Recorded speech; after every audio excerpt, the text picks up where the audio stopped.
What is up, my peeps? Joshua Smith here with another GSD podcast, where I interview top entrepreneurs, top coaches, top fitness and health professionals, and people that just straight up dominate their space. These are people that do not accept mediocrity, but instead they get clarity on exactly what they want. They take massive levels of action and turn their dreams into realities. These are people that operate in straight up GSD mode and get shit done.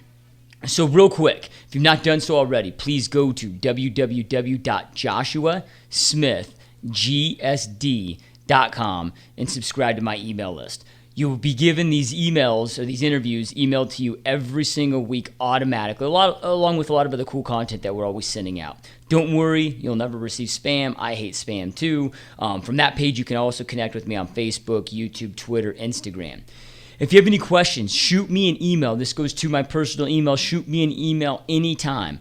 Joshua, Joshua, Joshua at gsdmode.com. One thing that we're starting to do is an Ask Josh session, right? So you email in any questions that you guys have, whether from these podcasts or just anything that you're curious about, business, life, whatever it may be. Every single week we're compiling a list of the questions, and we're going to start knocking out some recorded content that we're sending out with the questions. So make sure to email me any questions you have. Hit me up. We'll make sure to respond to those and answer those right away.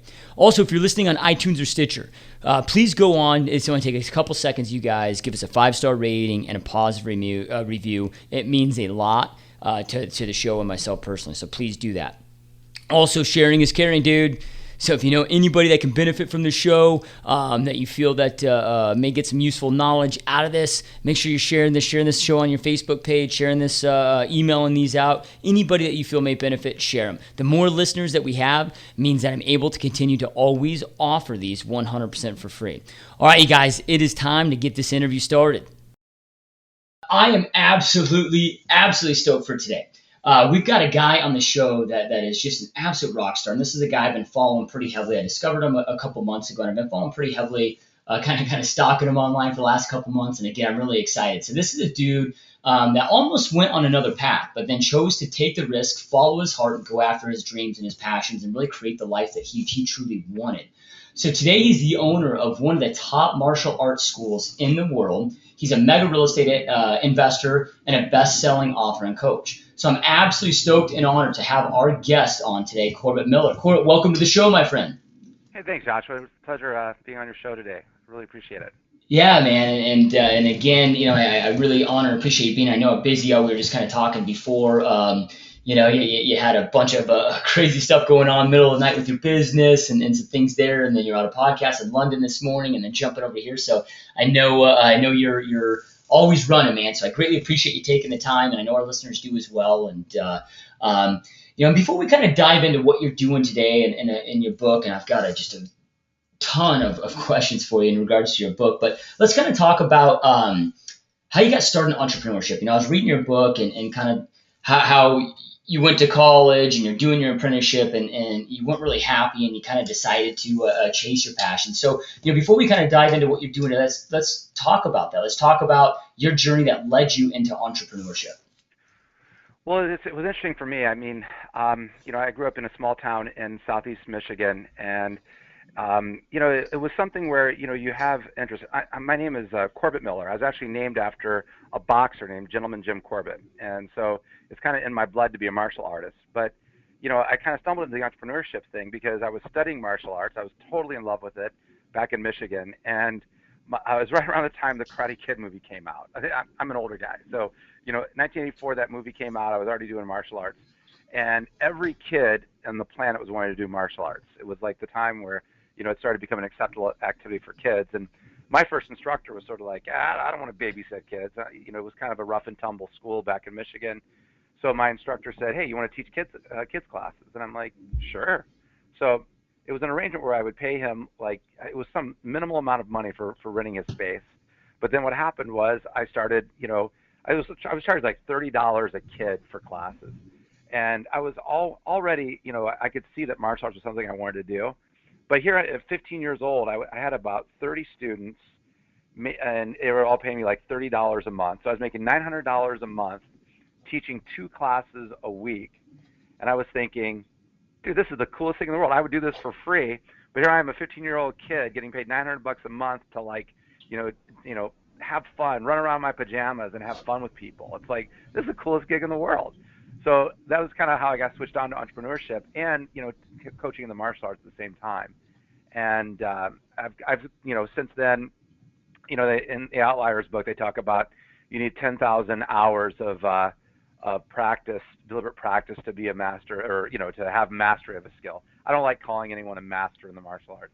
I've met probably 5 masters in the martial arts, and almost none of them call themselves a master. But anyway, I digress.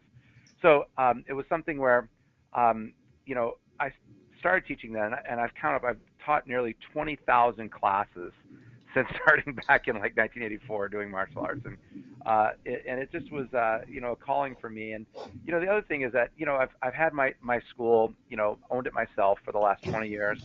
I've raised a beautiful daughter that's 18 now, and she's going to be going away to college. And it's something where I've been able to be present in her life and to really design a life, not just create a living. And it's something that that's why I'm sharing the Demythify book, and the whole idea of really kind of being deliberately practicing creating your systems for your business to derive freedom. And that's really kind of my calling and my volition right now. So, you started at 15 years old, you're doing that through high school. And then at one point, I know in your book, you mentioned that I think you were doing an apprenticeship in Monroe, Michigan at the time, and you weren't really happy in your life. So Yeah. I don't know from the story if at that point you just kind of veered away from, okay, I went to business school, whatever, and I was going to jump in maybe the corporate world or whatever. You kind of started veering away from there.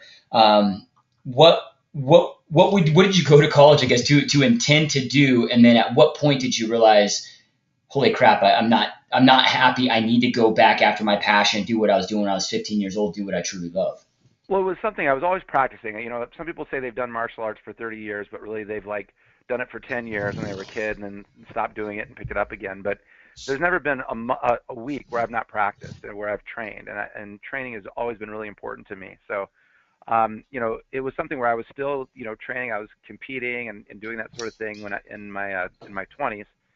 And I was going to school though. I was going to school. It was something where my education is really important to me. It's really important to my family. And so I was going to school. I was literally doing cash flow statements. I remember at this internship, and I was hating it. I was just thinking, gosh, I only have another 30 years until I get to quote unquote retire. This sucks.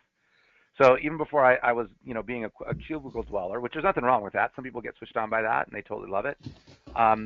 It was something that when I was sitting there doing those cash flow statements, I got a call from my instructor out here in Seattle. He was literally one of Bruce Lee's original students in Seattle. Bruce Lee was a young kid when my instructor met him. They were going to it was called Edison Technical College, and my instructor, was in a book with Bruce Lee, and this whole thing, and was one of his original students, and was actually a named person in the martial arts. He was someone that would travel all over the world. And so he called me from here in Seattle. He's like, hey Korbett, do you want to come out and help me run my school? You can live in the back of the school, you can be the in-resident monk, and get a little break after college and see how it goes for you. You can travel with me. I got plans to go to Europe and do some seminars, and you could be my traveling assistant. Would that be something you want to do? And I was like, of course. So I was like, so I'll just do it on a lark. I'll come back after I get my degree, and I'll go to work for some company, like, doing cash flow statements and, getting carpal tunnel syndrome. But so then I came out here, fell in love with the Northwest. I love the Northwest. I love to be out in the outdoors. I love hiking. I love the mountains, and fell in love with my wife, and I stayed here. And it was just a lark that, I became pretty good at the business. I do have a degree in business, so that came in handy, not in the way that I thought it was going to be, but just in terms of thought process and really kind of, getting things together. And then I started my own school. So, I mean, it was something where, and again, that's my advice to my daughters even. It's like, find something you love to do, find your passion, and then find a way of being an entrepreneur in that field in some way. And I think if people can do that, I mean, Mark Twain said it's the lucky person that can make their vacation their vocation. So I'm, running around my pajamas, having fun, choking people, and, you're still training at 45, and I still compete once in a while in the senior division. I keep joking I'm going to get sponsored by like Metamucil or like Depends or something, but it's still a fun thing, and there's so many great things that martial arts brings to people that, to me, that's one of the conversations I have with the clients of mine is that, people become an entrepreneur because they want to be wealthy. But Joshua, I'm sure you've met people that have been wealthy and have been totally miserable, financially wealthy. Because I think what entrepreneurs really want is they want different dimensions of wealth. They want financial wealth, obviously, but then what they also want is they want emotional wealth. They want to know that what they're doing is making a difference in people's lives, and it's not just something where they're selling a widget, but they're really doing something to affect humankind in the limited time that we have here on Earth. They also want wealth of time. You don't want to have to, you want to be present with your family. You want to be a good husband. I'm happily married to my wife for the last 19 years, and it's something that, I'm very proud to be able to spend a lot of time with her and to be able to kind of have a relationship that's very meaningful on a lot of different levels. But my businesses have allowed me to be able to set up my life very deliberately to be on purpose. Kids say it all the time, right? You did that on purpose. Well, I think you need to be on purpose with the way you're designing your life so that you set yourself up to win. And, whether that's, hiring people the right way and creating systems in your business, those things all lead you to be able to have wealth of time. And, we talked about the last sort of wealth idea that I think entrepreneurs truly want is a wealth of place. You want to be able to do what you do, where you want, when you want to do it. So, again, I'm not totally bought into that. I mean, I need to have stability with my daughters in terms of them going to school. I still have a school-age daughter, so I can't really be a vagabond wherever I want to be. But I do have the flexibility in my business, and I've set my business up so that when I want to leave, I can leave, and I know the place doesn't fall apart whenever I shut the door behind me. So I think those are the things that entrepreneurs really want from wealth, quote unquote wealth. But again, the way that you get to that point in your business is you have to have rock solid systems and processes developed. And it's sort of the least sexy thing on the planet to talk about. Normally when you talk about systems, people's eyes gloss over and they think, oh, great, here we go. But it's really the most important work that you do in your business is working on the business development side. Yeah, and I couldn't agree more. And before we kind of dig into those systems, I'm really interested in I guess a little bit more of your journey of okay, so you're working for the student of Bruce Lee's, you're his assistant apprentice. At what point did you decide? Were you like, okay, because I mean, I'm sure there was a point where, okay, I could continue along with this and continue learning from him and probably even run his schools at some point for him. At what point were you like, okay, I need to branch off on my own and create my own and do my own thing? Well, it was pretty much a mutual agreement. I mean, it was something that, just in terms of my training and where I was going, it's the martial arts world is a political world. Anytime you get two people in a room together, there's like a running joke in the martial arts community. How many martial artists does it take to change a light bulb? And the answer is it takes 1 to change the light bulb and 4 to stand on the side of the mat and say that's not the way we do it at my school. So you run into those little glitches once in a while. But I really started to delve into the martial art of Brazilian Jiu-Jitsu at the time, and it was something that really fascinated me, and it was something that my relationship with that instructor at the time was something that I don't know if he really saw that vision that I saw with that art. So that's when we decided to kind of part ways, and I really started to delve into this art and really, there's lots of people train in Brazilian Jiu-Jitsu. Tim Ferriss does, Guy Ritchie, the guy that did the Sherlock Holmes movies, Ashton Kutcher trains in Brazilian Jiu-Jitsu. There's just a ton of people that train in BJJ, and there's a guy named Josh Waitzkin who he was on the Tim Ferriss podcast, and he's really a neat guy. He wrote this book called The Art of Learning, and Josh Waitzkin is interesting because he's not only a black belt in Brazilian Jiu-Jitsu and trains with one of the most preeminent masters, but he's also was a chess grandmaster. He was the person that the movie and the book Searching for Bobby Fischer It's an old book about searching out this chess prodigy to teach this young child. He's the inspiration for the book. He's the kid that is portrayed in the movie.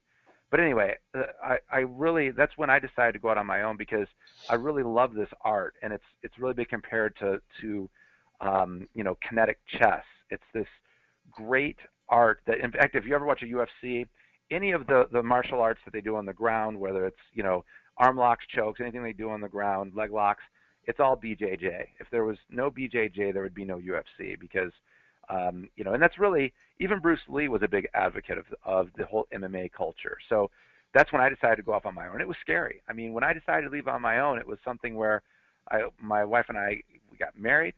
We had a little too much fun on our honeymoon and got pregnant. We bought our first house, and then we decided that we were going to start our own school. So it was like this, they have those little predictors of stress. They give you like a number, like, death of a loved one, blah, blah, blah. I mean, if I did that scaling with what was going on in that month that I left my instructor, it would have probably been off the charts. But at the same time, it was difficult as that time was. It was one of the best decisions, both for me and for that instructor, because, it just was something that, worked out best for both of us. So, and then when you went on, when you decided to go on your own, and that was, that scary moment that you talked about, what was, because you kind of talked about why people get into entrepreneurship and creating that life that you want.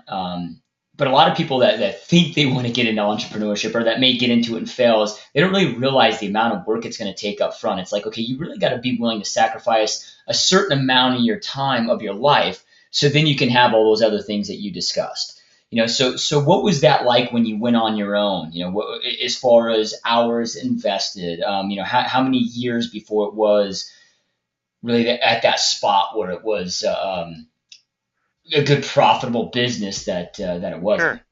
Well, again, I think it's there's a foundation that's laid, and I was very fortunate. My in-laws, both of them passed away way too soon. Were such a pivotal part of our really developing a sustainable business.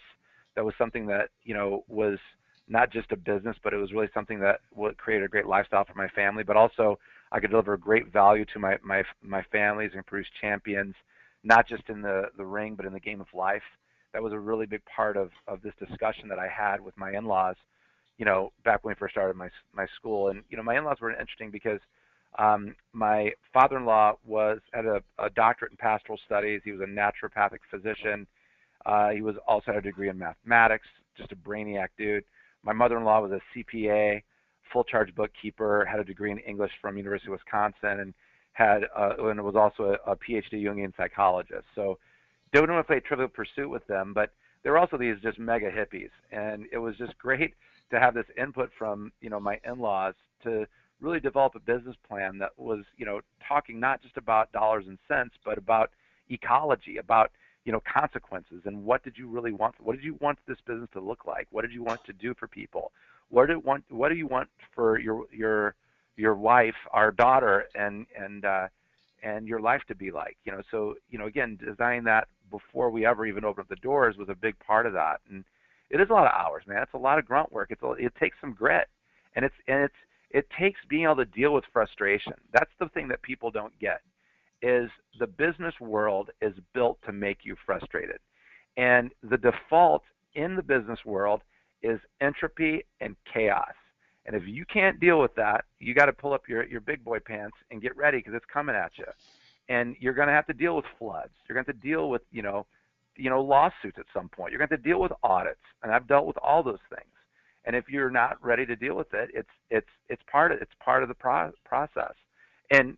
But at the same time, there's no way I would go work for somebody now. I mean, it's like, it'd be insane. I pinch myself and think, man, if I have to wake up and actually go out and get a real job, I don't know what I'm going to do, because, like I say, I run around in my pajamas, I have fun, I train, I sweat, I love what I do, and I make a difference in people's lives on a deep level. So for me, it's that sweet spot. But to get to the sweet spot, it takes you going through that rough patch, man, and it takes you knowing that all entrepreneurs go through that, and if they don't, they're trying to sell you something. It's a bill of goods, and it takes some grit to get to that point where you want to be. So yeah, it's absolutely the truth.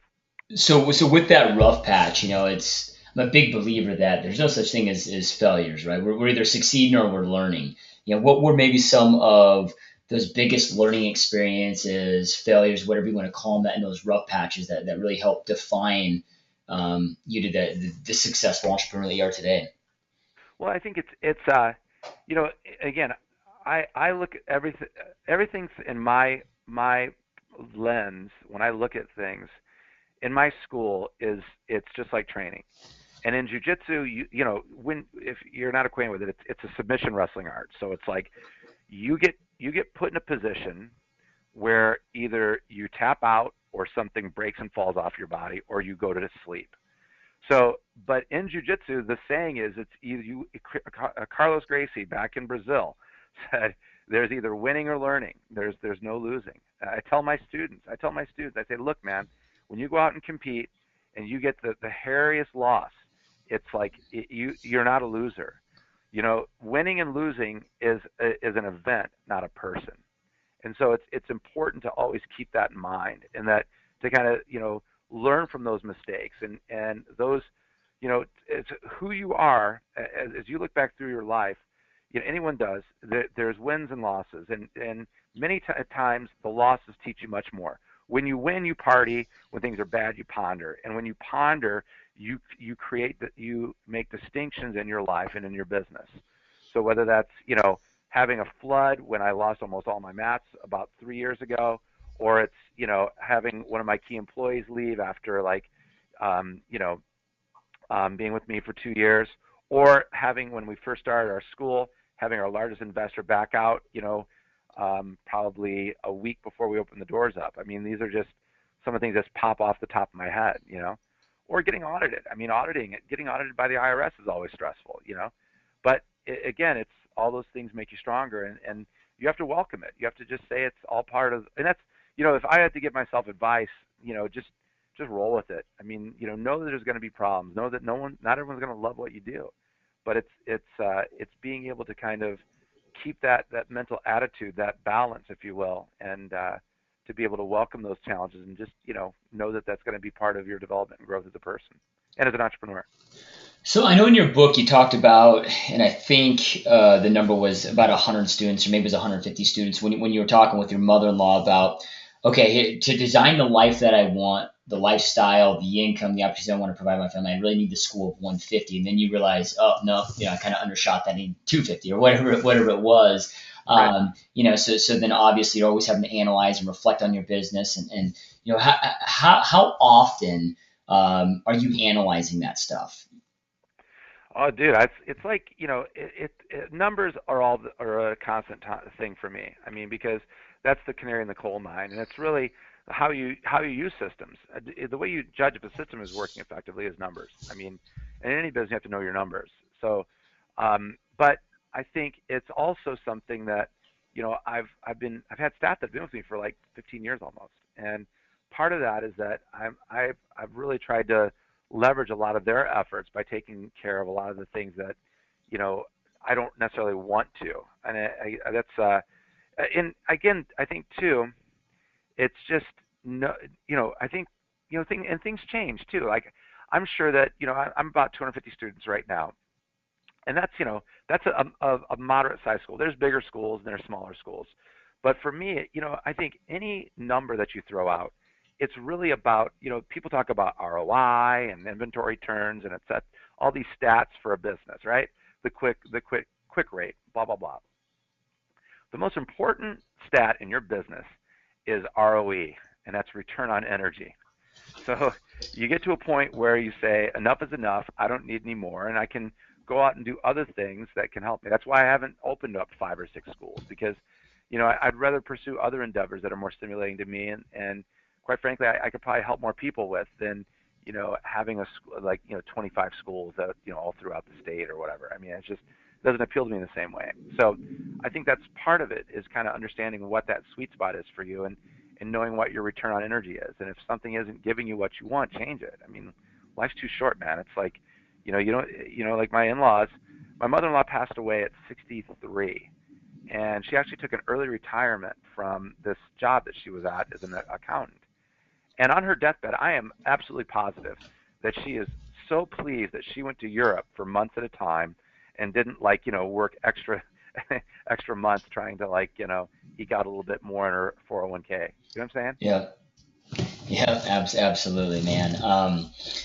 And you're right. I've never actually heard anybody talk about that ROE, but return on energy. And I've experienced that parts of my life where I'm making the most money I've ever made, where the ROI is awesome, but like I'm miserable. Like I don't even, you think, okay, once I make X amount of dollars, this is going to be great. But then you're making that, you're like, holy crap, dude, my life sucks worse than when I was broke, so. Well, yeah, and again, it's the rat thing, right? More money, more problems, but it's also, people. I mean, it's like taxes, man. It's like, okay, I mean, I just got been paying a gigantic tax bill, and I mean, I'm actually one of the most liberal cats you'll ever meet on the planet, but at the same time, I can see where people can get pissed off about it. And again, those are the challenges that people have when you're making more money, but again, it's the balance, because it's all well and good to say that if your business isn't doing what you want it to do. And there are parts of the businesses that I'm involved in that are underperforming too.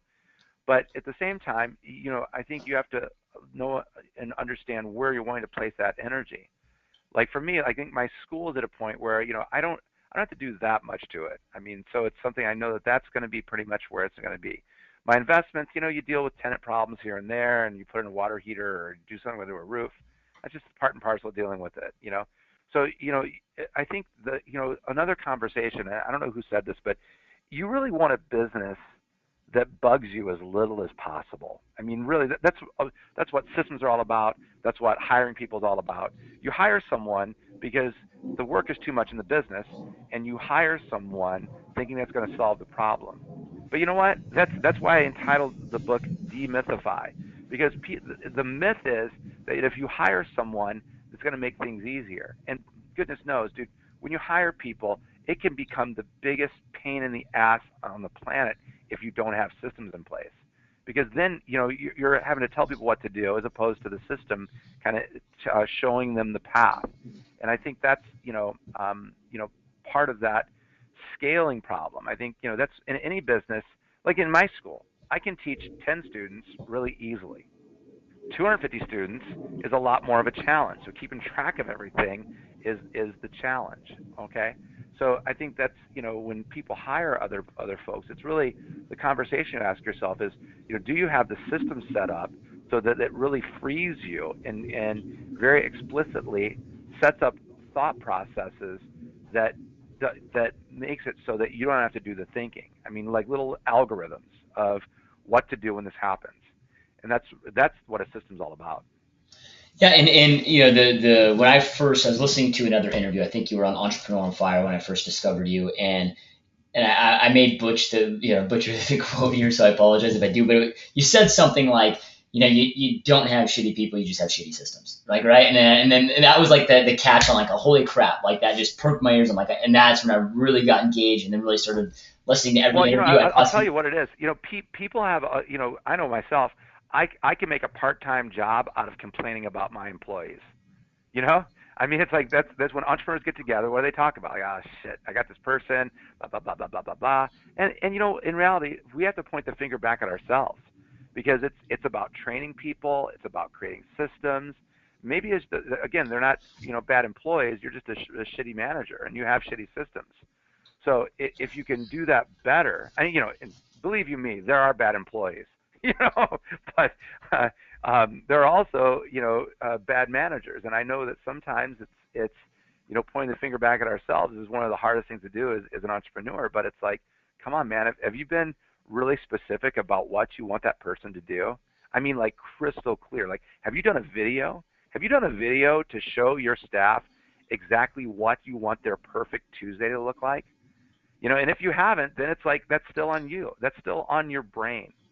And, again, I have this saying, it's called the death by a million paper cuts. And I've just discovered what that is. And it's really kind of been an epiphany for me and some other people that I've shared it with. And it's this idea of decision fatigue. Do you know about this, Joshua? No. Okay, decision fatigue is actually, it's scholarly. It's a biological process. It's called ego depletion. And Tim Ferriss had a really neat podcast about it, but then I delved deeper into it. And I kind of apply it more to like the business world, right? So, and people like Mark Zuckerberg or even like Howard Hughes, or Einstein, they would always like have like the most mundane and simple decisions in their life made into a routine, whether it's like what they wear, what they eat when they first get up, their morning routine. And the reason why that they do that, and again, there's this study where this social scientist studied people's ability to make decisions on their self-discipline, the effects of self-discipline as to if you're forced to make decisions throughout the day. So what they did is this study, and they took a group of people and they said, all I want you to do is I want you to describe these objects to me. And so just describing them, not making decisions about them, not making judgments, just describe these things to me. They had another group of people make decisions about the objects. Which do you like better? Do you like green or blue better? Do you like the bigger model or the smaller model? So they had to make all these decisions, right? Then what they did is they did a standard test of self-discipline. They had them take their hand and put it in a bucket of ice water. Well, the people that had to make decisions could only hold their hand underneath of that ice bucket for 40% as long as the people that didn't have to make decisions. So to make this full circle, if you don't have systems in your business, if you're having to make decisions about all the minutia about, did they sign this contingency? Did they do this? Did you stage the property correctly? Did you do all these things?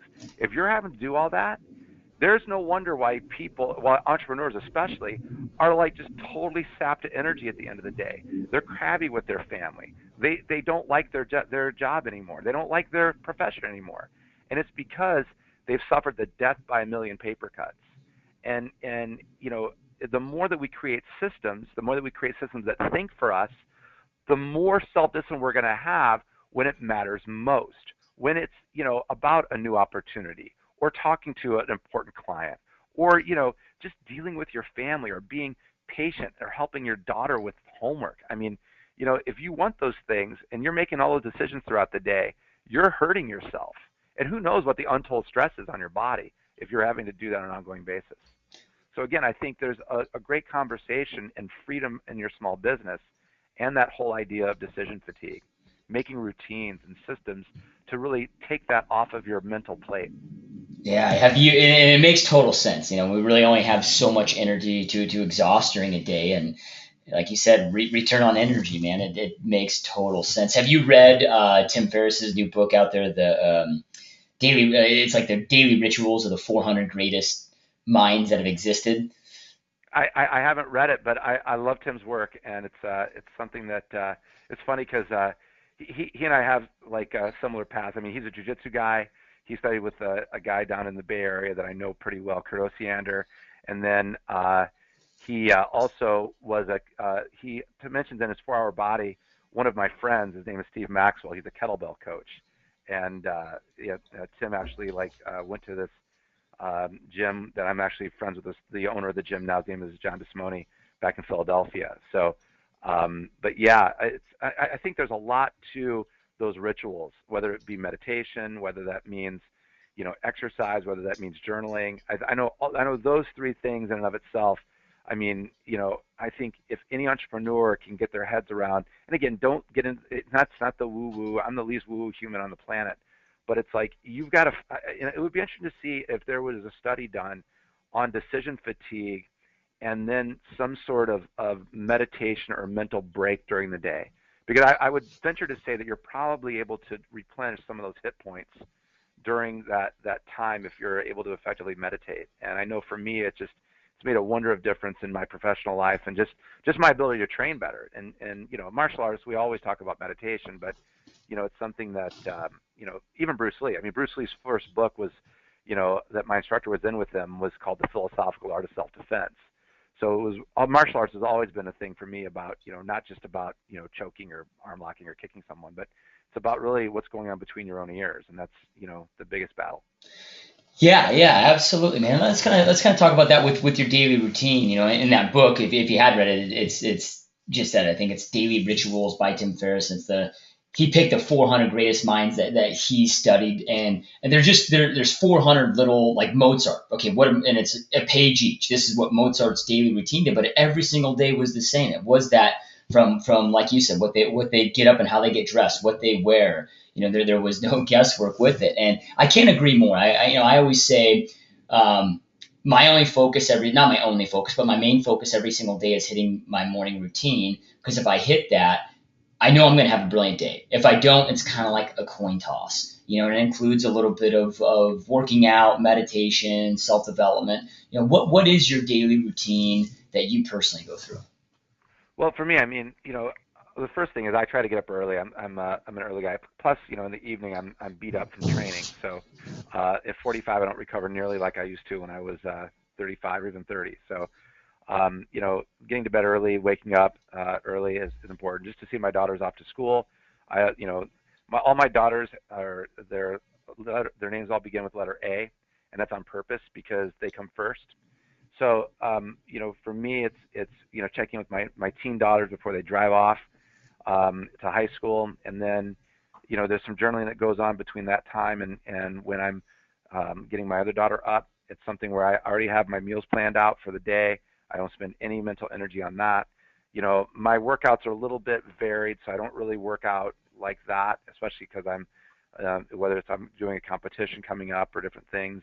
It's really kind of that's more of an evening thing. But journaling for me is one of the most important things that I do. And my meditation time is normally in the afternoon before I go to the school, just so I can get a lot of stuff done in the morning when I have time and my daughters are in school, and I can really think about what I need to do with the different businesses that we have, and then I can really start to attack those. And then when I go to the school, it's kind of like I hit the reboot button and my brain's clear and I can go in and do the best work that I can there.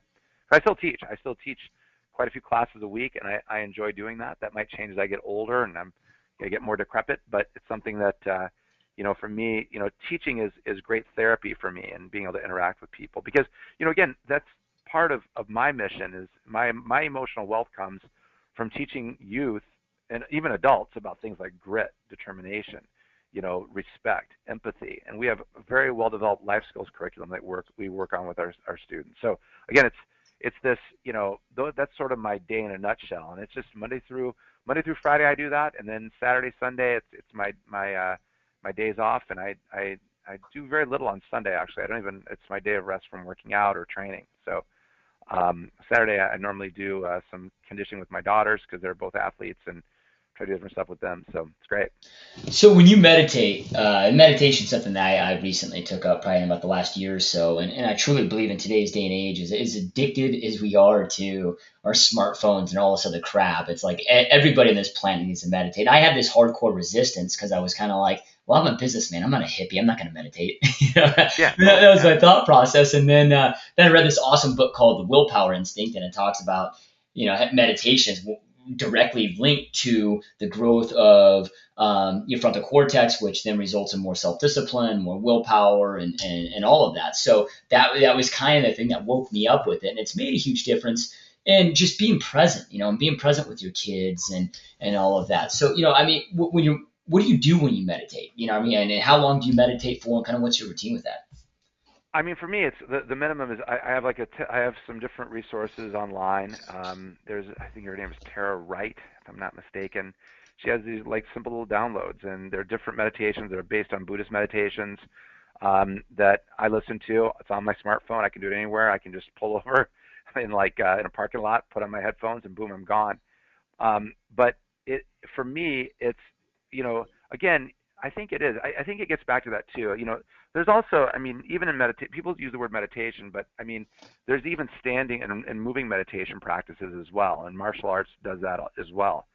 But again, it's especially in our world, everything is external. I mean, it's I even tell them, with my kids, I don't when I teach kids martial arts, I don't call it meditation per se. I just call it a breathing exercise. But it's really the same idea. We live in an external world where everything is focused on the outside of our bodies. But just taking a moment and being able to get in touch with your breathing and turn your focus inside of yourself, I think that's just a great practice. And I think there's a lot of reasons why that works, and it can help out in the business world, or hedge fund managers meditate. I mean, it's this great respite from all these inputs. But I think too, and again, I'm the least woo-woo guy on the planet, but I know this as well. That they say, people that study neuroscience say that your brain has the capacity to learn and remember everything that's ever been written by anyone ever. So that's, if you think about that for a second, that's almost like a wormhole. It's like you get dizzy thinking about it, right?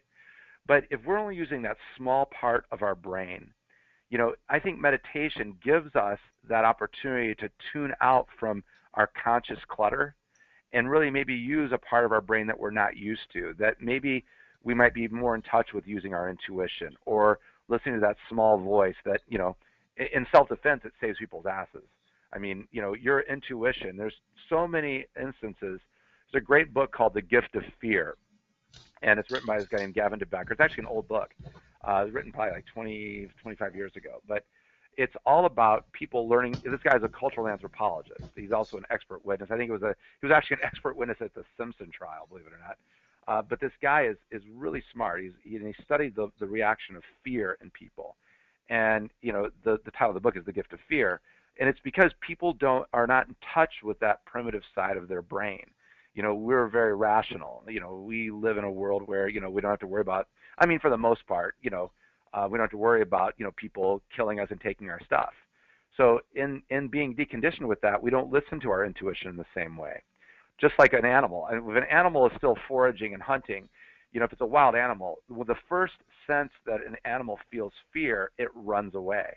It doesn't sit there in the environment where it feels threatened, where humans will do that because we're not in touch with that side of our body or side of our brain. So, I think being, and again, maybe, who knows what meditation does, but I know for me, some of my best ideas come not just as I'm meditating, but right after I meditate. It's like the Etch-a-Sketch has been shaken. I'm at zero.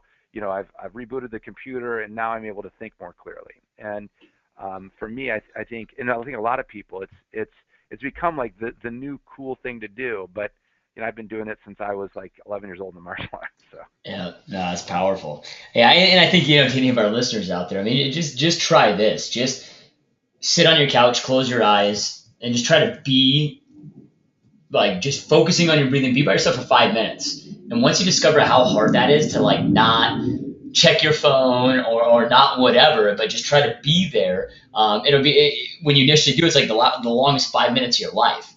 And when I did that, I'm like, okay, dude, there's absolutely a problem here. Thank you for listening. Do not forget to follow me on Facebook, Joshua Smith GSD, on Twitter @Joshua Smith GSD, Instagram Joshua Smith GSD. Make sure to also subscribe to my YouTube channel. Type in Joshua Smith, and I'm the good-looking cat at the top. If you haven't already, go to www.joshuasmithgsd.com and subscribe to our email list. You'll get these interviews sent to you via email, along with my blog, videos, updates, and all that other fun shit. As always, make sure you're taking action.